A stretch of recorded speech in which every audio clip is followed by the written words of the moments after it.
आज की press conference का विषय है कि इतिहास का एक बहुत बड़ा काला दिन हुआ था। ऐसा दिन कभी मुगल काल में भी नहीं हुआ कि एक शिक्षा के मंदिर गुरुकुल को मात्र एक आरोप के आधार पर जबरन कुछ आतंकवादी प्रवृत्ति के व्यक्तियों के द्वारा बंद करवा दिया गया था। हमारे ऊपर 3 आरोप लगे थे: बलात्कार करने का, बिना दवाओं के, बिना डिग्री के, माफी चाहते, बिना डिग्री के दवा देने का, दवाओं में नशीले पदार्थ मिलाने का। उन सभी आरोपों में हम जीत चुके हैं। ना केवल सेशन कोर्ट में बल्कि हाई कोर्ट में भी पार्टी ने अपील करने का समय जा चुका है। इसी उपलक्ष्य में ये प्रेस कॉन्फ्रेंस की जा रही है और इस प्रेस कॉन्फ्रेंस का ये उद्देश्य नहीं है कि हमें ये बताना है कि हम निर्दोष थे। इस प्रेस कॉन्फ्रेंस का ये उद्देश्य है कि 2 लाख से ज्यादा बच्चे आज भी फर्जी धारा 376 में जेलों में बंद हैं। उन बच्चों के लिए इंसाफ की लड़ाई लड़नी है और भारत में ऐसी फिर कभी घटना ना घटे कि एक गुरुकुल जो भारतीय संस्कृति का प्रतीक है, आज भारत में बहुसंख्यक आबादी की धर्म संस्कृति के प्रचार प्रसार के लिए एक गुरुकुल की स्थापना की गई थी, उसे जबरन गुंडागर्दी के आधार पर बंद करवाया गया। एक ऐसा गुरुकुल जिसने भारत में 3 बार सबसे अधिक कैंसर रोगियों को ठीक करने का रिकॉर्ड बनाया और एक बहुत बड़ा प्रायोजित षड्यंत्र किया गया था। उस षड्यंत्र के तहत ना केवल हमें जेल में डाला गया बल्कि जो गुरुकुल का मुख्य मोबाइल नंबर था, जिसके माध्यम से कैंसर के रोगियों का संवाद होता था, उस मोबाइल नंबर को सद्दाम हुसैन के नाम से पोर्ट करवाया गया। कुछ गुरुकुल के कर्मचारी, कार्यकर्ता उसमें भी संलिप्त थे। ओटीपी के माध्यम से उसको पोर्ट करवा के और व्हाट्सएप किसी और नंबर पे चलाया गया और भोले भाले और गरीब रोगी, जो पूरी तरीके से, हमारे पास वही रोगी आता है जो लूट पिट चुका होता है, ना उसके पास पैसे होते हैं और डॉक्टर जो जवाब दे चुका है, ऐसे रोगियों से, एक एक रोगी से 20,000, 30,000, 35,000 रुपए जितना वो लूट सकते थे, उन्होंने अथाह लूटा 2-3 महीने में।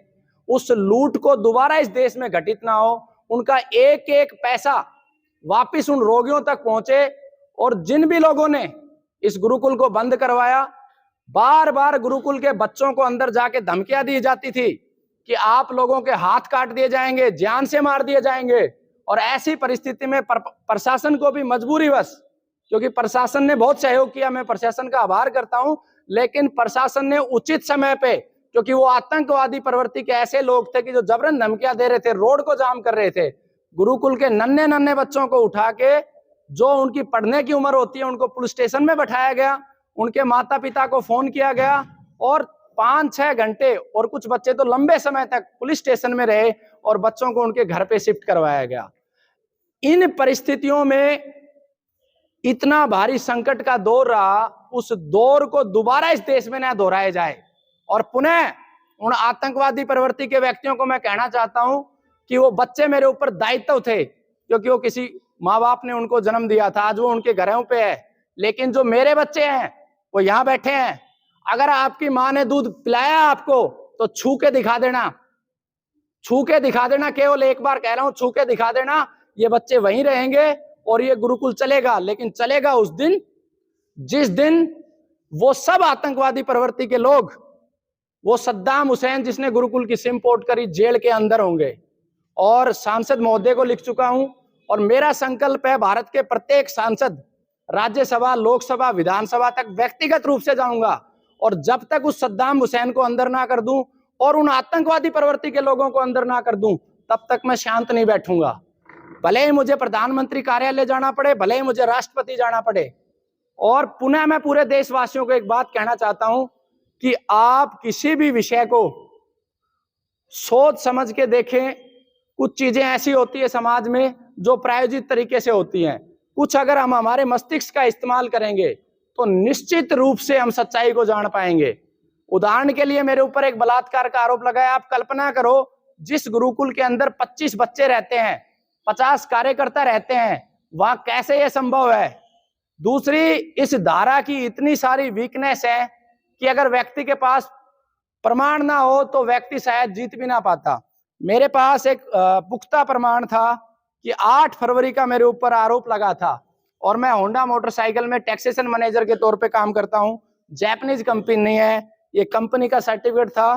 कंपनी के अंदर मैं 8:10 मिनट सुबह से लेके और रात्रि 20:27 तक था। उसके बाद मेरे रैंक के ऊपर जो है गाड़ी मिलती है, मेरे फिंगरप्रिंट्स हैं, पूरे महीने की अटेंडेंस है, और उसके बाद जो गाड़ी मुझे छोड़ने गई WTI कैब की ये गाड़ी है, ये मेरे मोबाइल नंबर है, और ये गाड़ी कितने बजे चली और इसने गाड़ी ने मेरे को सेक्टर 105 में ड्रॉप किया। इस आधार पर इस केस को मैं जीत पाया। अन्यथा जिन्होंने आरोप लगाए थे वो 5 या 6 तारीख तक गवाही देने के लिए नहीं आए, और ये जजमेंट की कॉपी है, और इसमें साफ साफ लिखा है कि किसी प्रकार का कोई एविडेंस नहीं था। दूसरा जो हमारे ऊपर आरोप लगाया गया था कि आपके पास डिग्री नहीं है, क्योंकि हम जीवन चिकित्सा पत्ती से चिकित्सा करते थे और उसमें 500 से अधिक कैंसर रोगियों के साक्ष्य प्रूफ, पहले की रिपोर्ट और बाद की रिपोर्ट हमने कानूनी प्रक्रिया के दौरान सबमिट की, जो भारत में किसी के पास भी नहीं है। बड़े से बड़े हॉस्पिटल के पास इतना डाटा नहीं है। उस आधार पर, क्योंकि ये जनहित का काम था और जीवन चिकित्सा पत्ती नई चिकित्सा पत्ती है, उस धारा को भी हम जीते। एक आरोप लगाया गया था कि हमने उनको जहर दिया। अरविंद हॉस्पिटल महेंद्रगढ़ का है, उस हॉस्पिटल की रिपोर्ट में साफ साफ रिपोर्टिंग है, किसी प्रकार का कोई जहर नहीं था। डॉक्टरों ने इमीडिएट उनको वहां से आईसीयू से रिलीज करने के आदेश दिए थे, लेकिन उनकी धमकी इतनी थी कि वो फोन कर देंगी पुलिस प्रशासन में, उसे छू नहीं सकता। तो वो आप जाके जांच कर सकते हैं। तो मुख्य रूप से इन्हीं उद्देश्यों से ये प्रेस कॉन्फ्रेंस की गई है कि दोबारा से कोई घटना ना घटी। तो इसके लिए पूरे भारत के गुरुकुलों का एक संगठन भी बनाया जा रहा है, जैसे आपके पत्रकारों के संगठन होते हैं। हरियाणा में लगभग काम हो चुका है और बाकी आगे चल रहा है। तो आप बता रहे कि साजिश के तहत आप जी, क्या क्या मंशा थी?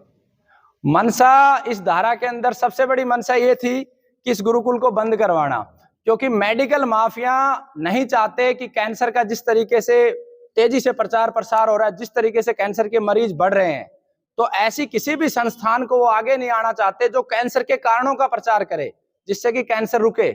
तो मेरा जहां तक अनुमान है, बाकी तो कानून का कार्य है, मेरा जहां तक अनुमान है, क्योंकि उस वीडियो के अंदर जो वायरल की गई जिसमें बहुत टेपरिंग की गई थी, वो कुछ हॉस्पिटलों की साजिश हो सकती है। मैं ये नहीं कह सकता किस हॉस्पिटल की साजिश है, बट वो जांच के बाद ही पता चलेगा। इसकी मुख्य कड़ी वहां से निकल के आएगी जिस दिन सद्दाम हुसैन की गर्दन पे हाथ डाला जाएगा, क्योंकि गुरुकुल की सिम सद्दाम हुसैन के नाम पोर्ट की गई है। जिस दिन सद्दाम हुसैन पकड़ा जाएगा उसी दिन इस साजिश के पूरा षड्यंत्र साफ हो जाएगा। जैसे बार बार आप सद्दाम हुसैन का नाम ले रहे हैं, कौन है सद्दाम हुसैन? मुझे नहीं पता कौन है सद्दाम हुसैन, लेकिन जो गुरुकुल का नंबर था 93,569,450, जो हमारे गुरुकुल के कार्यकर्ता जयप्रकाश के नाम से अलॉट था, उसका OTP देके सद्दाम हुसैन के नाम अलॉट किया गया। ये भी मोबाइल कंपनियों का एक बहुत बड़ा लूप होल है। सभी पत्रकारों से निवेदन, इस मुद्दे को उठाओ। आपका भी फोन अगर 10 मिनट के लिए मेरे पास आ जाए तो मैं अपने आधार कार्ड से उसे अपने नाम पोर्ट करवा सकता हूं। तो OTP दिया गया, कुछ हमारे लोग मिले हुए थे, तो उसके भी जांच के बाद ही पता चलेगा किसने वो OTP दिया, और वो आज की डेट में सद्दाम हुसैन के नाम अलॉट दिखाता है। इसलिए सद्दाम हुसैन एक मेरे पास पुख्ता बात है जो मैं बोल सकता हूं कि हाँ, वो व्यक्ति कहीं ना कहीं इन्वॉल्व था। तो ये साइबर क्राइम के अंतर्गत आता है, क्योंकि आप किसी और के नाम फोन जी, फर्जी ढंग से, उससे फिर ये आप कह रहे हो कि लूट की गई है पैसे की, तो आपने कहीं कंप्लेंट की इसकी साइबर फ्रॉड की? जब तक ये केस चल रहा था हमने किसी प्रकार की कोई प्रक्रिया नहीं की थी। पिछले 6 महीने से खुद मैं डिप्रेशन में था। अब क्रमवार साइबर क्राइम में भी रिपोर्ट करेंगे। मैं अपने लीगल एडवाइजर से बात कर रहा हूं, और जहां भी जैसे गुरुकुल को जबरन बंद करवाना, धमकियां देना बच्चों को, उसके लिए क्या कानूनी प्रक्रिया है, वो सारी प्रक्रिया के लिए मैं अपने वकीलों से डिस्कस कर रहा हूँ। पैरेलल जितने भी हमारे लोकसभा सांसद हैं उन सबको मैं पत्र लिख रहा हूँ कि ऐसी घटना क्यों घटित हुई।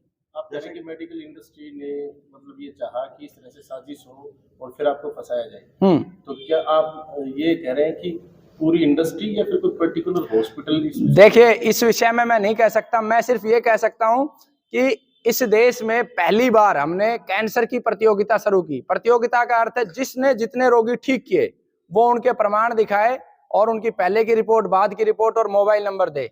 उससे एक सच्चाई समाज में आने लगी कि वास्तव में कौन ठीक कर रहा है और कौन गुमराह कर रहा है।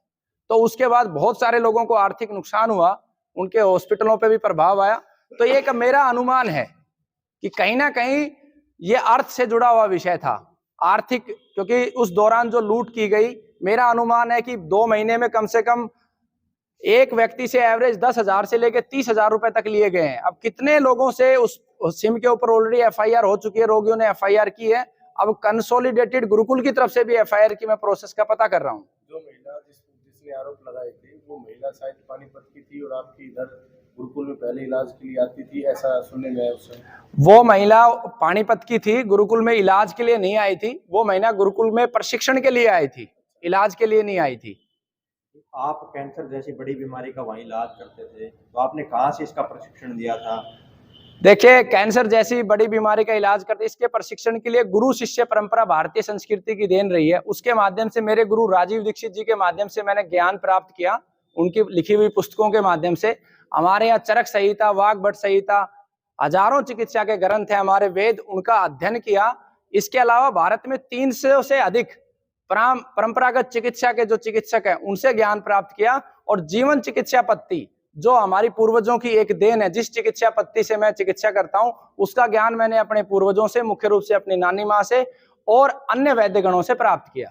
जेल से आने के बाद क्या आप उपचार करते हैं? हाँ, बिल्कुल उपचार करते हैं। अभी क्या क्या उपयोग में करते हैं? कोई आयुर्वेदिक दवा हो? हम जीवन चिकित्सा पद्धति के द्वारा उपचार करते हैं। हमारे उपचार का जो प्रक्रिया है वो शरीर नहीं है, संपूर्ण जीवन को बदलते हैं, उसमें शरीर भी शामिल होता है। गुरुकुल के विषय में अभी केवल गुरुकुल में चिकित्सा विभाग, कृषि विभाग और गौशाला को ओपन किया है।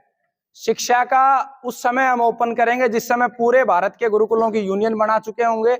और जिन लोगों ने हमारे बच्चों को जान से मारने की धमकियां दी और जिनके दबाव में प्रशासन ने एक उचित निर्णय लिया इस गुरुकुल को बंद करवाने का, उन लोगों की जब गिरफ्तारी होगी और जिन्होंने इस पैसे को लूटा है, जिन जिनके बैंक अकाउंट्स में पैसा गया है रोगियों का, उन सभी बैंक अकाउंट्स होल्डर को जब गिरफ्तार किया जाएगा और सद्दाम हुसैन को गिरफ्तार किया जाएगा, उस दिन हम गुरुकुल में बच्चे लेके आएंगे, निश्चित रूप से गुरुकुल चलाएंगे। गुरुकुल चलाने के लिए कोई परमिशन की आवश्यकता नहीं होती जिला प्रशासन से, क्योंकि बच्चे रहते हैं वहां भी छोटे।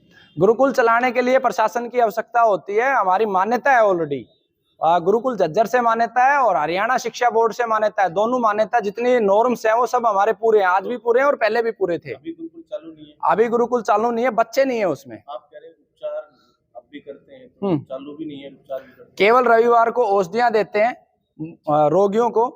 गुरुकुल चालू होने का अर्थ है कि जो परंपरागत शिक्षा उनको दी जा रही थी बच्चों को, वो शिक्षा नहीं दी जा रही है वहां पे। अभी तो आप ये कह रहे थे कि आप औषधि नहीं देते बल्कि जीवन की जो पद्धति है उसको बदलाव करते हैं। देखिए, किसी भी चिकित्सा पद्धति का एक पैटर्न होता है। जैसे एलोपैथी का एक पैटर्न है, होम्योपैथी का एक पैटर्न है, यूनानी का एक पैटर्न है, सिद्धा का एक पैटर्न है। हमारा पैटर्न क्या है कि हमारी बीमारी की जड़ कहाँ से शुरू हुई? हमारी बीमारी की जड़ शुरू हुई हमारे जीवन में बदलाव के कारण।